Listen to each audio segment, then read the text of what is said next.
How to tag everyone all at once on WhatsApp. Hello everyone, my name is Smile and in this video I'm gonna show you how you can tag every person on the WhatsApp at one time on the group chat. So to know how you can do this, watch this video till the very end. First of all, make sure that you have installed and updated the latest version of WhatsApp on your device.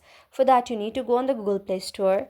On the top search bar, you can simply search for WhatsApp, and after searching for WhatsApp, there is any update option available, then do update like mine.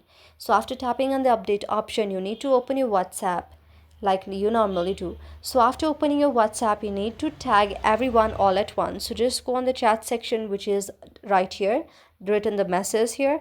Now you need to tap at the rate and everyone. After you do this and send it to the people, everyone will be notified about your message, and then just like this you have tagged everyone whoever is on this group that you have created or the group you are on the WhatsApp chat. So that's how you can do it. I hope you like the video. If you like the video, then please do hit the thumbs up and subscribe button, and also comment in the comment section below. Thank you for watching.